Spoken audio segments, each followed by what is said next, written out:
आमे जानी चंदी इलेक्ट्रिक बा विद्युत शक्ति आम पई गुरुत्वपूर्ण जानि छन ना ना तो आमे वर्तमान कोन करचंती ना इलेक्ट्रिक बॉल आनुचन ताको लगे दोचन देखुचंती बॉलटा किछि निर्दिष्ट केति घंटा से जळिबो तापर से बॉलटा खराब हो जाय माने तार को अंशटा खराब हो गला आमे कोन करंती ना ताकू से बॉलटा को पके देकी फेर ओटे नुवा बॉल लगे दो नुवा बॉलटा दाम अति कम से कम 80 टका 120 टका 150 टका किंतु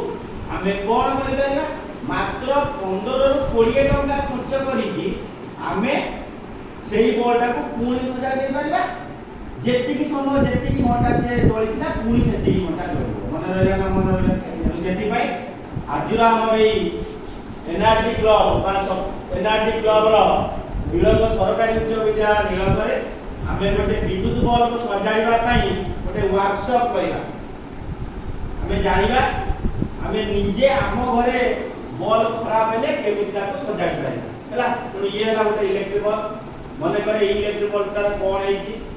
खराब हे जाय मन रहला ना मन रहला इलेक्ट्रिक बल्ब ता खराब हे जाय तो आमे बर्तमान कोन कले ई देखो तार खराब पार्ट्स आमे ई काचटा को कोन कले ना ई खोली दे काचटा को आमे खोली दे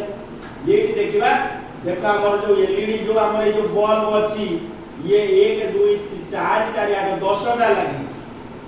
आमे पॉइंट देकी इलेक्ट्रिक यंत्र साहाय्य देखिबा ये पॉइंट कोउटा तार कटि जे आमे एमि पॉइंट देकी देखिबा जे देखिबो तमरो जे इंडिकेटर देखेबो जोटा कटि दिबो सेटा से उठबो बा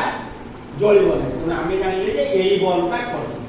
कि ए पाकाटा कटि जोटा कटि दिबो आमे कोन करिबा ना से बल्बटा को खोली दबा से बोटी को खोलीबा दुकान को आमे नोचनी से टोटल एई स्ट्रक्चरटा चेंज कर दूची हमरो बिना पैसा रे आमे करि परिबा 20 टका जे आमे खर्च करिबा दुकानी बाकू जिबा सेटा 20 30 टका खर्च कर देले से करू आमे बिना पैसा रे करिबा तो एई जो एई गोटिए पॉइंट कटि छी सेटा को आमे ताने कोन करबा सेटा को खोल दबा तार नेगेटिव पॉजिटिव जो पार्टटा आमे सेठी जॉइन कर हला जॉइन कर देले अन्य बल्बटा को जेमिति जळिला जळिबो आमे दुकान बाकू गले नै पैसा मध्ये खर्च करे नै तब हम इलेक्ट्रिक बल्ब सही भलिया दो केते दिन पर्यंत जळिबो पुणी गोटे बल्ब खराब न होबा पर्यंत ये बल्ब जळिबो जळो तबे एई बरी माध्यमरे इलेक्ट्रिक बल्ब आमे कोन करछन ना सब नेकी पके दोछन काटी दोछन नष्ट न करी हम घर जिंस को आमे केमिति सजाडी के रखि परिबा और बहुत दिन पर्यंत को व्यवहार करिबा तमे निजे करिबो जदि असुविधा हुए बा न कोडी असुविधा होला मते परबर्ती समय पहुंचाइबो बुझिला